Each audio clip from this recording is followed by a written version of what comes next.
Hello guys, welcome back to Ozone classes. Last lecture में हमने P block का group 13 elements कर लिया था और आज हम लोग पढ़ेंगे ग्रुप 14 एलिमेंट्स। अगर क्लास 11th की बात करें तो पी ब्लॉक में हमें सिर्फ दो ग्रुप पढ़ना है, ग्रुप 13 एंड ग्रुप 14 पढ़ना है। उसको पढ़ लिया तो क्लास 11 का पी ब्लॉक कंप्लीट हो जाएगा और इसी के साथ हमारा आज क्लास 11 की जितनी भी इनऑर्गेनिक केमिस्ट्री है वो खत्म हो जाएगी। ठीक है, तो आज हम लोग पढ़ेंगे पी ब्लॉक का ग्रुप 14 एलिमेंट्स। ठीक, अच्छा। अब जैसा कि आप लोग जानते हो कि हमारा खुद का ऐप मार्क्स अप, जिसपे कि हमारा रिसेंटली एक क्रैश कोर्स लॉन्च हुआ है जिसका नाम है sigma star PCB crash course. ये नीट 2021 के लिए है। और सबसे मजेदार बात क्या है इस क्रैश कोर्स की कि अगर आपको कुछ भी नहीं आता है और आप जीरो लेवल से भी प्रिपरेशन स्टार्ट करना चाहते हो तो आपको सब कुछ समझ में आएगा।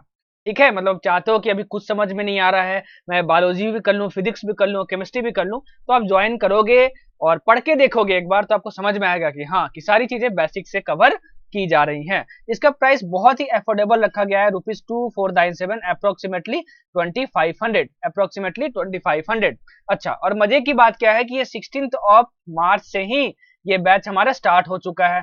तो अभी ज्यादा लेट नहीं हुआ है, सिर्फ 15 दिन हुए हैं। जो लेक्चर्स हैं वो रिकॉर्डेड फॉर्म में पड़े हुए हैं वहां पर। ठीक है ना, तो अगर आप चाहो तो अभी भी ज्वाइन करके बैकलॉग क्लियर कर सकते हो। ठीक है, इसमें आपको लाइव लेक्चर्स भी मिलेंगे, रिकॉर्डेड लेक्चर भी मिलेगा, आपको डाउट सेशन मिलेगा, आपको डीपीपी मिलेगा, डीपीपी का वीडियो सोल्यूशन मिलेगा, पीवाईक्यू मिलेगा, पीवाईक्यू का वीडियो सोल्यूशन आपको मिलेगा। उसके बाद फिर आपको इसके साथ साथ टेस्ट सीरीज भी मिलेगी इसी प्राइस में आपको टेस्ट सीरीज भी मिलेगी। हमारे अजय यशपाल सर आपको केमिस्ट्री पढ़ाएंगे, हमारे नितेश देवनानी सर आकाश के एक्स फैकल्टी ये आपको केमिस्ट्री पढ़ाएंगे। ठीक है, और रोहित अग्रवाल सर हमारे फिजिक्स के एक्सपर्ट ये आपको फिजिक्स पढ़ाएंगे और हमारे प्यारे से विपिन कुमार शर्मा सर आपको बायोलॉजी पढ़ाएंगे। ठीक है, तो मजा आ जाएगा भाई, एक बार पढ़ के देखो, एहसास लेके देखो, मजा आएगा आपको। ठीक है, तो लेना है तो जल्दी से ले लो। अच्छा, अब इसको सर ले कैसे ये जरा बता दो।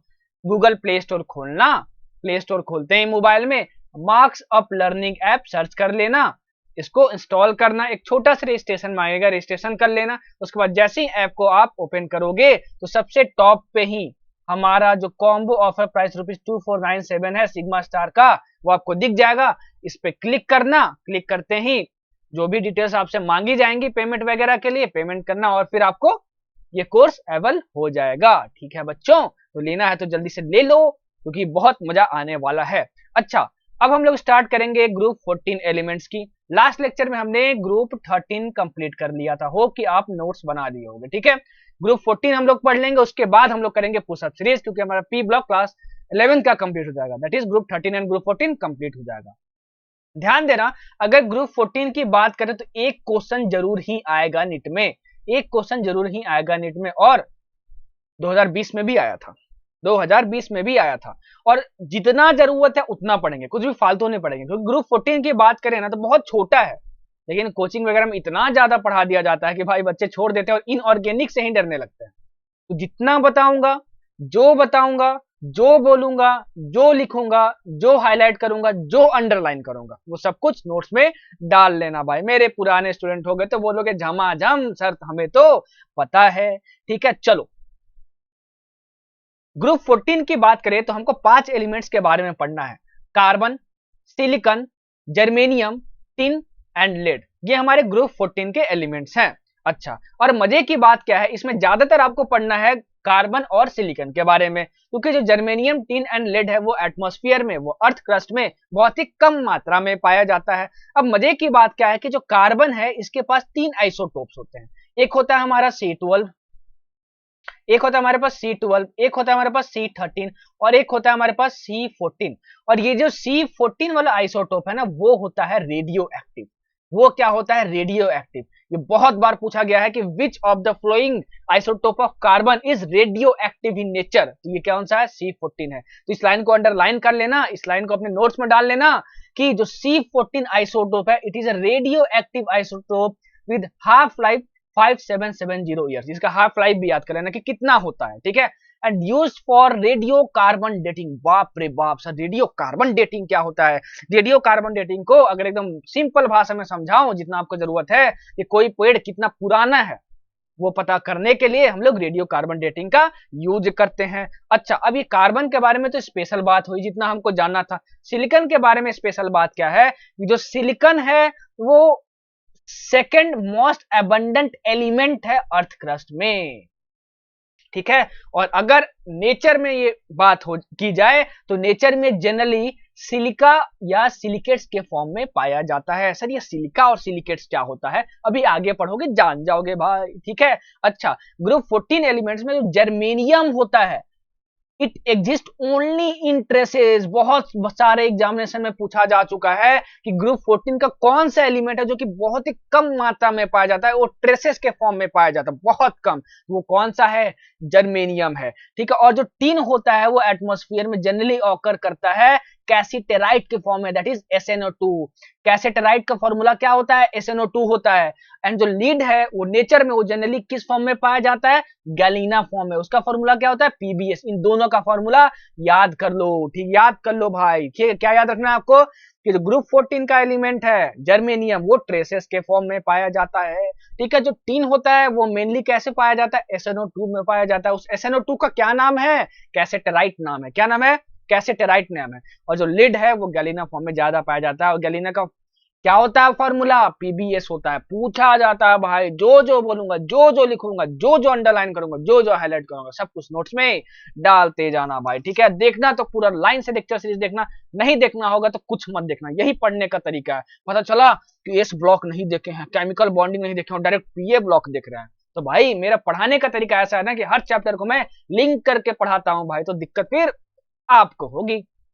चलो, तो कार्बन के बारे में, सिलिकॉन के बारे में, जर्मेनियम और टिन और लेड के बारे में हमको पढ़ना है, ठीक है। अच्छा, अब हम लोग देखते हैं आयनेशन इंथैल्पी के बारे में, क्योंकि जो हमारा एटॉमिक रेडियाई जो ऑर्डर होता है, एटॉमिक रेडियाई का जो ऑर्डर होता है, ठीक है, उसमें कोई एक्सेप्शन नहीं पाया जाता। देखो, जब हम लोग डाउन द ग्रुप जाएंगे तो नंबर ऑफ सेल्स बढ़ते हैं। नंबर ऑफ सेल्स के बढ़ने की वजह से हमारा एटॉमिक साइज बढ़ता है। तो देखो यहाँ पे साइज बढ़ रहा है 77, 118, 122, 140, 146। यहाँ कोई एक्सेप्शन नहीं होता है, तो उसके बारे में कभी नहीं पूछा जाएगा। लेकिन मजे की बात क्या है कि आयनेशन इंथैल्पी में हमारा एक्सेप्शन होता है। क्या एक्सेप्शन होता है? देखो, जैसे ही हम लोग डाउन द ग्रुप जाते हैं तो नंबर ऑफ सेल्स बढ़ता है। नंबर ऑफ सेल्स बढ़ने की वजह से आयनेशन इंथैल्पी घटनी चाहिए लगातार।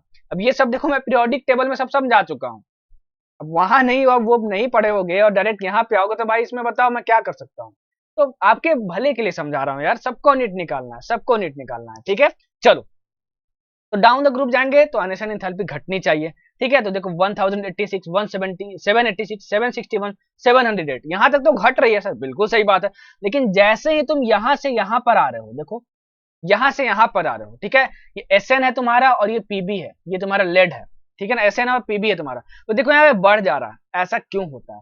तो इसका एक्सप्लेनेशन ये दिया गया कि देखो, अगर तुम इलेक्ट्रॉनिक कॉन्फ़िगरेशन देखोगे यहाँ पे SN और PB में, SN और PB में, तो यहाँ पे d ऑर्बिटल्स हैं और यहाँ d ऑर्बिटल्स हैं और यहाँ पे d ऑर्बिटल्स तो है ही, और यहाँ पे f ऑर्बिटल्स भी आ गए, ठीक है ना। तो इसके वजह से क्या होता है, सर ने बताया था ग्रुप 13 में कि d एंड f एक साथ बहुत ही पुअर शिल्डिंग इफेक्ट पैदा करते हैं। तो पुअर शिल्डिंग इफेक्ट पैदा करने की वजह से क्या होता है कि जो आउटर मोस्ट इलेक्ट्रॉन पे जो फोर्स होता है न्यूक्लियस के द्वारा वो बढ़ जाता है, जिसकी वजह से वो तेजी से उसको पकड़ के रखता है। तो आउटर मोस्ट इलेक्ट्रॉन को अब निकालने में ज्यादा कठिनाई होगी, और ज्यादा कठिनाई होगी तो हमारी आयनेशन एंथैल्पी बढ़ जाएगी भाई, इसलिए यहां से यहां आयनेशन एंथैल्पी बढ़ जाती है। तो इस एक्सेप्शन को आप याद रखना कि जो PB का आयनेशन एंथैल्पी है वो SN से ज्यादा होता है। क्यों होता है मैंने उसका रीजन बता दिया, आप लिख लो अपने लैंग्वेज में, ठीक है, और ऑर्डर भी लिख लो अपने हिसाब से। सबसे ज्यादा इसकी होती है, फिर इसकी होती है, फिर इसकी होती है, उसके बाद PB की होती है, फिर SN की होती है, ठीक है भाई, लिख लेना भाई, ठीक है। जितना इंपॉर्टेंट है सब कुछ बताऊंगा। अगर फिजिकल प्रॉपर्टीज की बात करें तो ग्रुप 14 एलिमेंट्स में सिर्फ आपको चंद चीजें जाननी है। वो ये जाननी है कि ग्रुप 14 के जितने भी एलिमेंट्स होते हैं वो सब जनरली सॉलिड्स फॉर्म में पाए जाते हैं, और जिसमें कि जो जर्मेनियम होता है वो मेटालॉइड होता है। जर्मेनियम जो होता है ये मेटालॉइड होता है। पूछा जाता है भाई कि बताओ ग्रुप 14 का कौन सा एलिमेंट है जो कि मेटालॉइड है? वो क्या है? जर्मेनियम है। मेटालॉइड मतलब क्या होता है? तो मेटल्स एंड नॉन मेटल्स दोनों की प्रॉपर्टीज शो करे। अरे बोलो झमाझम, मजा आना चाहिए भाई, ठीक है। केमिकल प्रॉपर्टीज के बारे में हम लोग जानेंगे, प्यार और मोहब्बत से बैठ के पढ़ना, लेट के मत पढ़ना। लेट के पढ़ोगे तो इसमें तुम्हारा घाटा होगा। जो जो बोल रहा हूँ, जैसे जैसे बोल रहा हूँ फॉलो करो, मजा आ जाएगा भाई, ठीक है। चलो, विश्वास के साथ पढ़ो, टीचर पे विश्वास है ना भाई? तभी कुछ कर सकते हो जिंदगी में, भरोसा रखो मुझ पर, इससे बाहर कुछ नहीं आएगा, ठीक है, कुछ भी नहीं आया। कुछ बच्चे बोलते हैं सर ये पॉइंट्स ऑफ एनसीईआरटी के छोड़ दिया, अरे भाई वहां से नहीं पूछा जाएगा, वो जेई मेंस के लिए इंपॉर्टेंट है, जेई एडवांस के लिए इंपॉर्टेंट है, नीट वाले बच्चों के लिए इंपॉर्टेंट नहीं है। लेकिन अगर फिर भी आपको चुल मची है कि पूरी पीएचडी कर लो, तो भाई पढ़ो, बुक तो आपके पास है ही, यूट्यूब पे बहुत सारे लेक्चर्स अवेलेबल हैं, जाके देख लो पीएचडी करनी है तो, फिर मुझे मत बोलना। खैर आपका भला चाहता हूँ इसलिए आपके लिए समझाता हूँ, सोचो ना यार, नीट तुम्हारा निकलेगा, डॉक्टर तुम बनोगे, क्या ही दे रहे हो मुझे यार, मैं तो यूट्यूब पे पढ़ा रहा हूँ, फ्री में पढ़ा रहा हूँ, तो मतलब मुझे क्या ही दोगे, आपकी जिंदगी बनेगी ना। दिल से चाहता हूँ यार सब कोई डॉक्टर बने, इससे बड़ी चीज क्या हो सकती है भाई, तुम लोग भी कभी डॉक्टर बन जाओगे, एक गवर्नमेंट मेडिकल कॉलेज में होगे, याद करोगे हाँ एक लॉ सर थे, पढ़ा था कभी उनसे, बस उतना ही बहुत है यार, मेरे लिए बहुत है इतना। तो मेहनत करो यार, आपके लिए समझाता हूँ, ठीक है, आपके लिए समझाता हूँ, बार बार इसलिए इतना कुछ समझाता हूँ, हर हर वीडियो में समझाता हूँ, क्योंकि मुझे पता है कि एक बार समझा के छोड़ दूंगा तो आप लोग फिर से वही गलतियां करोगे, तो मैं कोशिश करता हूँ बार बार बोलता रहूं, ताकि वो आपके दिमाग में बैठ जाए और लास्ट तक रहे। नहीं तो मतलब क्या पड़ी है मेरे को हर लेक्चर में मैं आपको समझाऊं, पढ़ा के निकल जाता पढ़ा के, मेरी ही एनर्जी वेस्ट हो रही है, तो समझो यार उस एनर्जी का कुछ दिखाओ, मतलब कि हाँ सर हम पे फर्क पड़ रहा है और सर हम मेहनत कर रहे हैं। खैर केमिकल प्रॉपर्टीज की हम लोग बात करें तो हम लोग पहले ऑक्सीडेशन स्टेट की बात करते हैं। अगर हम लोग जनरल इलेक्ट्रॉनिक कन्फिग्रेशन की बात करें, जनरल इलेक्ट्रॉनिक कन्फिग्रेशन की बात करें, तो ग्रुप 14 एलिमेंट्स का होता है NS2 NP2। बाप रे बाप, इसका मतलब क्या हुआ सर, ये होता है आउटर मोस्ट इलेक्ट्रॉनिक कन्फिग्रेशन। जैसे कार्बन है उसका एटॉमिक नंबर 6 है, तो इसका इलेक्ट्रॉनिक कन्फिग्रेशन लिखोगे तो ये होगा तुम्हारा 1s2 2s2 2p2। तो देखो ये outer most electronic configuration, n is equal to 2 n is equal to 2, तो n की वैल्यू यहाँ पे 2 2 हो गई, s2p2 s2p2। ऐसा ग्रुप 13 में मैं तुमको समझा चुका हूँ, उसका मतलब क्या है, ठीक है। तो आउटर मोस्ट में अगर कुछ ऐसा हुआ तुम्हारे इलेक्ट्रॉनिक कन्फिग्रेशन दिखा, तो वो ग्रुप 14 एलिमेंट्स होंगे।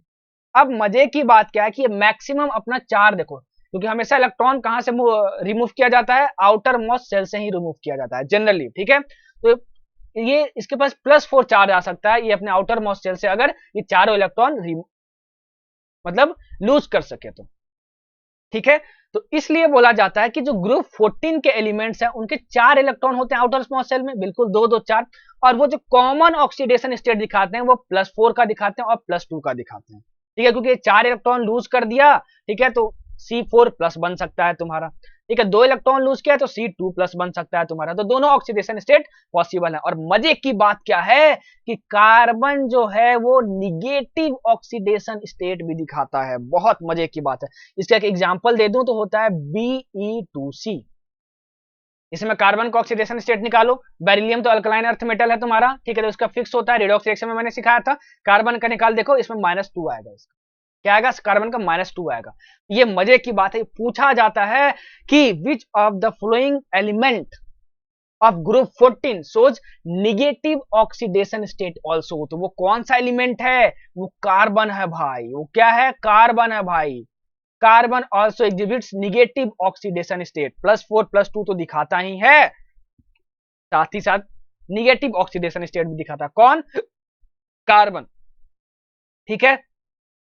अच्छा, अब मजे की बात क्या है कि बाकी जितने भी कंपाउंड्स हैं तुम्हारे, कार्बन हो गया, कार्बन के अलावा सिलिकॉन हो गया, जर्मेनियम हो गया, SN हो गया, PB हो गया, ठीक है, उसमें ज्यादातर क्या होता है कि हमको ज्यादातर +2 ऑक्सीडेशन स्टेट देखने को मिलता है, ज्यादातर +4 भी मिलता है लेकिन +2 ज्यादा देखने को मिलता है। क्यों, क्योंकि जब हम लोग डाउन द ग्रुप जाते हैं, तो सर ने ग्रुप 13 में बताया था कि अगर NH2 और NP2 की तरह कंफिग्रेशन होता है, तो डाउन द ग्रुप जाने की वजह से क्या होता है कि जो s ऑर्बिटल्स के इलेक्ट्रॉन होते हैं वो बॉन्डिंग में पार्टिसिपेट करने से हेसिटेट करते हैं, जिसके वजह से ये जो तुम्हारे p ऑर्बिटल्स के इलेक्ट्रॉन है वही सिर्फ पार्टिसिपेट कर पाते हैं बॉन्डिंग में। इसलिए हम लोग डाउन द ग्रुप जाते हैं, तो जैसे जैसे साइज बढ़ते जाता है, वैसे वैसे +2 की ऑक्सीडेशन स्टेट बढ़ती जाती है, ठीक है ना।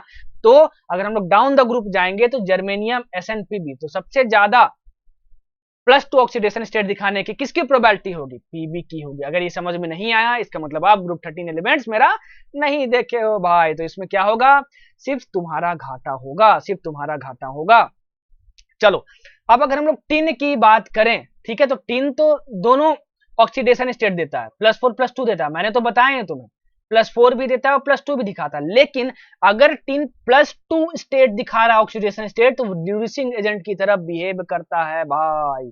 ठीक है, रिड्यूसिंग एजेंट की तरह बिहेव करता है, रिड्यूसिंग एजेंट की तरह बिहेव करता है। ये पूछा गया है बहुत सारे एग्जामिनेशन में कि जो SN है, दैट इज जो टिन है, वो कौन से ऑक्सीडेशन स्टेट में रिड्यूसिंग एजेंट की तरह बिहेव करता है, तो +2 स्टेट में रिड्यूसिंग एजेंट की तरह बिहेव करता है। और मजे की बात क्या है कि लीड दैट इज पीबी की हम लोग बात करें तो lead compounds in +2 state are stable and in +4 state are strong oxidising agents. और अगर हम लोग लीड की बात करें तो अगर वो +4 ऑक्सीडेशन स्टेट में होगा तो वो स्ट्रॉन्ग ऑक्सीडाइजिंग एजेंट की तरह बिहेव करता है। भाई इसमें क्या एक्सप्लेन करना है, ये सब चीजें आपको नोट्स में डालनी है। अब देखो पूरा पैराग्राफ मैंने कट करके डाला है पूरा एनसीईआरटी का, लेकिन कोई जरूरत नहीं है पूरा लिखने को आपको नोट्स में। जितना बस बताया हूं, जितना बोला हूं, जो अंडरलाइन किया हूं, जो हाईलाइट किया हूं, बस उतना नोट्स में डाल लो, काफी है, उससे बाहर नहीं पूछेगा। ठीक है, चलो बढ़ते हैं आगे। अब देखते हैं हम लोग कि जो ग्रुप 14 है वो कैसे रिएक्ट करता है, किसके साथ, ऑक्सीजन के साथ। ठीक है, तो इसमें आपको एक ही चीज याद रखनी है कि अगर ग्रुप 14 का कोई भी एलिमेंट ऑक्सीजन के साथ रिएक्ट करता है तो वो दो तरह का ऑक्साइड बनाता है। एक बनाता है मोनो ऑक्साइड, मोनो ऑक्साइड मतलब जिसमें सिंगल ऑक्सीजन हो, या फिर बनाएगा आपका डाई ऑक्साइड। क्या बनाएगा आपका, डाई ऑक्साइड बनाएगा। ठीक है, दैट इज इसमें दो ऑक्सीजन हो। ठीक है, और अगर हम लोग डाई ऑक्साइड्स और ऑक्साइड्स की बात करें तो हमको ये याद रखना जरूरी है कि कौन कौन से डाई ऑक्साइड्स एसिडिक होते हैं, एम्फोटेरिक होते हैं एंड बेसिक होते हैं। तो अगर हम लोग सबसे पहले डाई ऑक्साइड्स की बात करें तो carbon dioxide, SiO2 and GO2 acidic होता है। नोट्स में डाल लेना, बहुत इंपॉर्टेंट, याद करना ही पड़ेगा।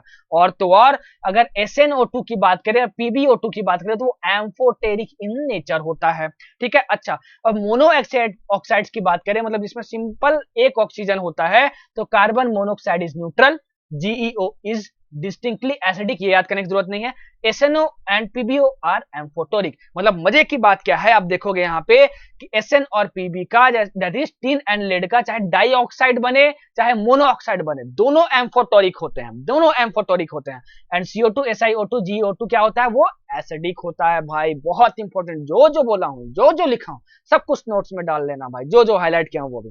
ठीक है, और मजे की बात क्या है, जितने भी मोनोऑक्साइड बनते हैं वो सभी नॉर्मल टेम्परेचर पे, सभी नॉर्मल टेम्परेचर पे स्टेबल होते हैं, लेकिन सिर्फ SiO ही ऐसा मोनोऑक्साइड है ग्रुप 14 एलिमेंट का जो कि सिर्फ और सिर्फ हाई टेम्परेचर पे ही एग्जिस्ट करता है। ये बहुत इंपॉर्टेंट पूछा जा चुका है भाई बहुत सारे एग्जामिनेशन में कि ऐसा कौन सा मोनोऑक्साइड है ग्रुप 14 एलिमेंट का जो कि सिर्फ और सिर्फ हाई टेम्परेचर पे एग्जिस्ट करता है, that is silicon monoxide, silicon monoxide. ठीक है भाई, समझ में आया बच्चों, जैसे बोल रहा हूं, जो बोल रहा हूं समझ जाओ भाई, नॉर्मल लेस टाइम में मैक्सिमम आउटपुट लेना है, बोलो झमाझम। अब देखो भाई कि रिएक्टिविटी टुवर्ड्स वाटर, वाटर के साथ कैसे रिएक्ट करता है हमारा ग्रुप 14 एलिमेंट। मजे की बात क्या है कि कार्बन हो चाहे सिलिकॉन हो चाहे जर्मेनियम हो चाहे लेड हो, ये चारों रिएक्ट नहीं करते हैं H2O के साथ, दैट इज वाटर के साथ। सिर्फ और सिर्फ जो टिन होता है वो रिएक्ट करता है किसके साथ, स्टीम के साथ। और जो टिन होता है स्टीम के साथ रिएक्ट करता है तो बनाता है SnO2 एंड डाइहाइड्रोजन। क्या बनाता है, SnO2 एंड डाइहाइड्रोजन। तो आपसे पूछा जाता है ग्रुप 14 का कौन सा एलिमेंट है सिर्फ और सिर्फ जो कि वाटर से रिएक्ट करता है। डालूंगा भाई पुशअप सीरीज में, एकदम आपको फटाक फटाक सही करना है। ठीक है, चलो तो इतना नोट्स में आप डाल लेना। अब देखो हेलोजन की बात करते हैं। हेलोजन मतलब क्या होता है, फ्लोरीन, क्लोरीन, ब्रोमीन, आयोडीन। जब ग्रुप 14 का कोई भी एलिमेंट क्लोरीन, क्लोरीन, ब्रोमीन और आयोडीन से रिएक्ट करता है तो या तो वो MX2 बनाएगा या फिर MX4 बनाएगा। मतलब क्या हुआ सर, जैसे मतलब क्या हुआ कि वो या तो वो GeCl2 बनाएगा या फिर वो GeCl4 बनाएगा, दोनों बना सकता है। ठीक है ना, दोनों बना सकता है। ठीक है, जैसे सिलिकॉन की बात करें तो SiCl2 भी बन सकता है और SiCl4 भी बन सकता है। ठीक है, तो हेलोजन के साथ रिएक्शन होता है ग्रुप 14 एलिमेंट का, तो MX2 भी बनता है और MX4 भी बनता है। कार्बन को छोड़ के, except carbon, all other members react directly with halogen under suitable condition. ठीक है, कार्बन को छोड़ के जितने भी ग्रुप 14 के एलिमेंट्स होते हैं वो डायरेक्ट रिएक्ट कर जाते हैं किसके साथ, हेलोजन के साथ। लेकिन जो कार्बन है वो डायरेक्ट रिएक्ट नहीं करता है, उसके लिए सर्टेन कंडीशंस देनी होती है। और मजे की बात क्या है कि जितने भी MX4 टाइप के होते बनते हैं कंपाउंड्स वो कोवैलेंट होते हैं। सिर्फ और सिर्फ दो एक्सेप्शन है इसका, ठीक ना, वो आपको याद करना है, वो बहुत इंपॉर्टेंट है। मतलब मैं बात करूं कि देखो CCl4 बनता है, TCl4 बन सकता है, SiCl4 बन सकता है, GeCl4 बन सकता है, MX4 टाइप यही हुआ ना तुम्हारा, M ये है और X4 ये है, मतलब X मतलब क्या हुआ तुम्हारा, हाइड्रोजन हुआ, ठीक है। SnCl4 बन सकता है और PbCl4 बन सकता है तुम्हारा, ठीक है ना। तो ये सभी कोवैलेंट होते हैं, लेकिन सिर्फ दो एक्सेप्शन होता है, उन दो एक्सेप्शन को आपको याद रखना है, दो एक्सेप्शन को आपको याद रखना है। देखो SnF4 एंड PbF4 ये दोनों कोवैलेंट नहीं होते हैं। देखो ये भी तो MX4 टाइप का है, ये भी तो MX4 टाइप का है, लेकिन ये दोनों क्या होते हैं, आयनिक होते हैं, आयनिक होते हैं। तो ये पूछा जाता है कि ग्रुप 14 एलिमेंट का कौन सा कंपाउंड MX4 टाइप का है जो कि कोवैलेंट नहीं होता, वो आयनिक होता है, वो कौन है, SN4 and SN4 and PbF4, ठीक है, याद कर लेना, बहुत ज्यादा इंपॉर्टेंट है।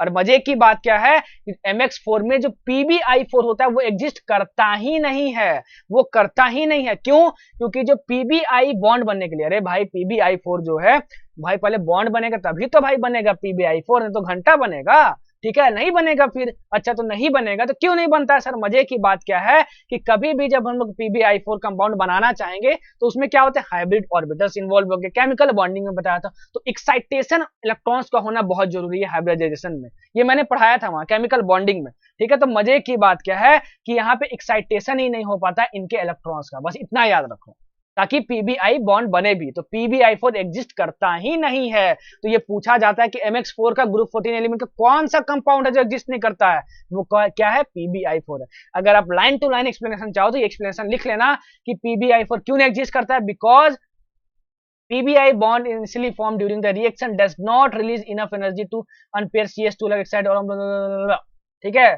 आप कुछ मत याद करो, बस इतना याद रखना कि PbI बॉन्ड बनाने के लिए तुमको क्या चाहिए, हाइब्रिड ऑर्बिटल्स चाहिए। हाइब्रिड ऑर्बिटल्स के लिए क्या होता है, एक्साइटेशन ऑफ इलेक्ट्रॉन चाहिए, और एक्साइटेशन ऑफ इलेक्ट्रॉन्स इसमें नहीं हो पाता है क्योंकि प्रॉपर एनर्जी नहीं मिल पाती है, और प्रॉपर एनर्जी नहीं मिल पाती है तो हाइब्रिड ऑर्बिटल्स बनते नहीं है और PbI4 कंपाउंड भी नहीं बन पाता है भाई, ठीक है, समझ में आया बच्चों, ठीक है। अब इसमें नेक्स्ट इंपॉर्टेंट पॉइंट देखो, CCl4 को छोड़ के, दैट इज कार्बन टेट्राक्लोराइड को छोड़ के जितने भी टेट्राक्लोराइड्स होते हैं वो इजिली वाटर के साथ रिएक्ट कर जाते हैं, that is they are easily hydrolysed by water. तो ये पूछा जाता है कि कौन सा MX4 कंपाउंड है जो कि वाटर में रिएक्ट नहीं करता है, वो कौन है, CCl4 है, नोट कर लेना भाई। और क्यों नहीं कर पाता है, और ये सब क्यों करता है, ये सब इसलिए कर पाता है क्योंकि central atom can accommodate the lone pair of electrons from oxygen atom of water molecule in D orbital. इसका मतलब समझाता हूं नेक्स्ट में एग्जांपल लेके।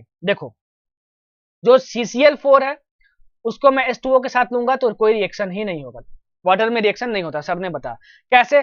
कार्बन के पास होता है, देखो इलेक्ट्रॉनिक कन्फिगरेशन क्या होता है इसका, 1s2 2s2 2p2 होता है, ठीक है ना। और जो सिलिकॉन होता है उसका एटॉमिक नंबर 14 होता है, ठीक है। तो इसमें तुमको देखो डी ऑर्बिटल्स हैं कि नहीं, और इसमें देखो तुम्हारे डी ऑर्बिटल्स है कि नहीं। अब ये मैं यहाँ पे देखना नहीं सिखाऊंगा क्योंकि मैं केमिकल बॉन्डिंग और पीरियोडिक टेबल में सिखा चुका हूँ कि कैसे देखते हैं कि डी ऑर्बिटल्स किसमें और पी ऑर्बिटल्स किसमें। तो कार्बन के पास कोई भी डी ऑर्बिटल्स होते ही नहीं है, लेकिन सिलिकॉन के पास डी ऑर्बिटल्स होते हैं, और बाकी इसके पास बाकी आगे जो भी एलिमेंट्स हैं यहाँ पर, जर्मेनियम हो गया, Sn हो गया, Pb हो गया, सबके पास डी ऑर्बिटल्स होते हैं। इसमें डी ऑर्बिटल्स होने की वजह से, वैकेंट डी ऑर्बिटल्स होने की वजह से ये H2O के साथ जब रिएक्ट करता है तो H2O के पास जो ऑक्सीजन है उसके पास लोन पेयर है, तो लोन पेयर को एक्सेप्ट करने के लिए भाई कोई ना कोई खाली जगह होनी चाहिए ना सिलिकॉन के पास। तो सिलिकॉन के पास खाली जगह होती है डी ऑर्बिटल्स में, जहां पे अपने इसके इलेक्ट्रॉन पेयर को ले सकता है, लेकिन कार्बन के पास डी ऑर्बिटल्स होते ही नहीं थी वो खाली जगह ले पाए। एस और पी ऑर्बिटल्स होते हैं वो ऑलरेडी भरे हैं, Cl Cl Cl और Cl, CCl4 बना है तो ऑलरेडी कार्बन के जो s और p ऑर्बिटल्स हैं वो भरे हुए हैं। तो कार्बन के पास कोई भी वैकेंट ऑर्बिटल नहीं है ताकि वो ऑक्सीजन का लोन पेयर ले सके, लेकिन बाकी के पास क्या होता है कि वो s और p ऑर्बिटल से अपनी बॉन्डिंग तो बना लेते हैं, ठीक है, लेकिन उनके पास वैकेंट डी ऑर्बिटल्स का प्रेजेंस होता है, जिसकी वजह से वो वैकेंट डी ऑर्बिटल्स में खाली जगह में H2O का ऑक्सीजन के पास जो लोन पेयर है वो अपने पास ले सकता है, और ये लेने के बाद वो क्या बना लेता है, एक Cl को रिप्लेस कर देता है और यहाँ पे एक OH आ जाता है। धीरे धीरे क्या होता है कि ये चारों जो Cl हैं वो रिप्लेस हो जाते हैं OH से, OH ग्रुप से, और लास्ट में बनता है तुम्हारा सिलिसिक एसिड। क्या बनता है, सिलिसिक एसिड। बहुत इंपॉर्टेंट है भाई, ये पूछा जाता है कि जब SiCl4 को जब हम लोग H2O के साथ रिएक्ट करवाएंगे तो एक कंपाउंड होता है, उस कंपाउंड का क्या नाम है, तो वो है सिलिसिक एसिड। इंपॉर्टेंट है, इंपॉर्टेंट है। और कौन सा कंपाउंड जो है, कौन सा टेट्राक्लोराइड जो है वो H2O के साथ रिएक्ट नहीं करता है, CCl4। ठीक है, इंपॉर्टेंट है। अब ये एनसीईआरटी का एक और क्वेश्चन है जो कि आपको समझना इंपॉर्टेंट है। SiFs2- is known whereas SiCl6 2- not. ठीक है, इसका रीजन क्या है? बहुत सारे एग्जामिनेशन में डायरेक्ट पूछा गया है, ये डायरेक्ट लाइन लिख के कि ये तुमको लाइन लिख दिया गया है कि SiF6 2- जो है उसको वो नोन है और SiCl6 2- जो है वो नोन नहीं है। तो ऐसा क्यों? तो इसके दो रीजन है, दोनों रीजन आपको समझने हैं, आपको याद रखना है। दो रीजन है। पहला रीजन ये एक्सप्लेन किया गया कि SiCl6 तो क्लोरीन को सिलिकॉन से जुड़ेगा तभी SiCl6 2- बनेगा। तो ये देखा गया कि जो सिलिकॉन और क्लोरीन है उसमें होता क्या है, उसमें बहुत ज्यादा स्ट्रॉन्ग बॉन्डिंग नहीं है, तो एक दूसरे को पकड़ के नहीं रख पाते हैं, और पकड़ के नहीं रख पाते हैं तो ये SiCl6 2- बनता ही नहीं है। ये है तुम्हारा सेकेंड रीजन। ठीक है ना, ये तुम्हारा सेकेंड रीजन। ठीक है, और मजे की बात क्या है, जो सिलिकॉन है वो क्लोरीन के मुकाबले थोड़ा छोटा होता है। तो ये क्लोरीन ज्यादा बड़ा है सिलिकॉन से, क्लोरीन ज्यादा बड़ा है सिलिकॉन से। ठीक है ना, तो जो सिलिकॉन है वो क्लोरीन को इफेक्टिवली पकड़ के नहीं रख पाता है, अकोमोडेट नहीं कर पाता है, क्योंकि सिलिकॉन छोटा है। सिलिकॉन में क्लोरीन को अकोमोडेट करना है तो छोटी जगह है, तो क्लोरीन ज्यादा बड़ा है। क्लोरीन का एटॉमिक नंबर कितना होता है? 17 होता है, सिलिकॉन का 14 होता है, तो क्लोरीन ज्यादा बड़ा हुआ तो वो अकोमोडेट सिलिकॉन नहीं कर पाता है, इसीलिए ये कंपाउंड एग्जिस्ट करता ही नहीं है भाई। ठीक है, नहीं समझ में आया? 3 बार रिवाइंड करके देखो तब समझ में आएगा। समझे बच्चों?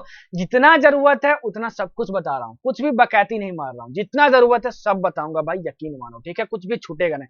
वन शॉर्ट वीडियो में जितना इंपॉर्टेंट है सब बता दूंगा, जितना एक्सप्लेनेशन है देने की जरूरत है सब कुछ बता दूंगा। ठीक है, घबराना नहीं, बस नोट्स बनाते रहना भाई, जो जो छोड़ रहा हूं वो इंपॉर्टेंट नहीं है। ठीक, चलो अब देखो कार्बन के बिहेवियर के बारे में पढ़ना है आपको।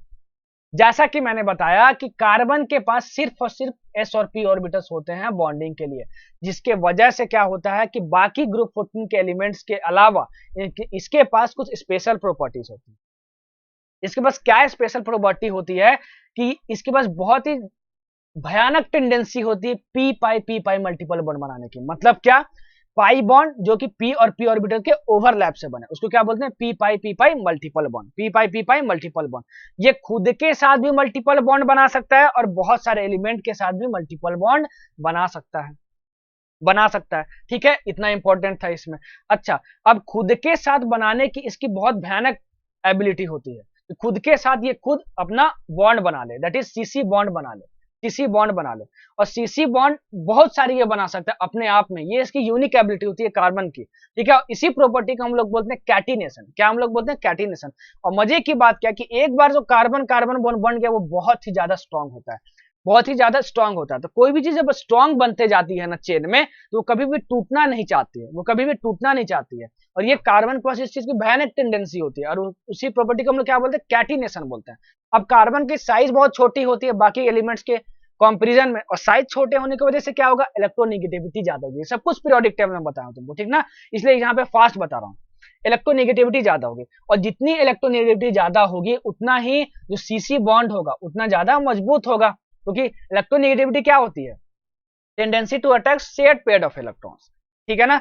अच्छा, तो जैसे जैसे हम लोग ग्रुप 14 एलिमेंट्स में नीचे जाते जाएंगे तो साइज बढ़ेगा, साइज बढ़ेगा तो क्या होगा? साइज बढ़ेगा तो क्या होगा? इलेक्ट्रोनेगेटिविटी घटेगी, और अगर इलेक्ट्रोनेगेटिविटी घट गई तुम्हारी तो ये बॉन्ड जो है तुम्हारा वीक होते जाएगा, और ये जब बॉन्ड ही वीक होते जाएगा तो क्या लंबा चेन में बन सकता है? क्या नहीं बन सकता, क्योंकि बॉन्ड ही वीक है भाई दो एटम्स के बीच में, तो लंबा चेन वो क्या बनेगा? तो डाउन द ग्रुप जो है वो कैटिनेशन प्रॉपर्टी घटते जाती है भाई, घटते जाती है। इसीलिए डाउन द ग्रुप हम लोग जाएंगे तो कैटिनेशन का जो ऑर्डर होता है वो क्या होता है? Carbon, silicon, germanium and SN.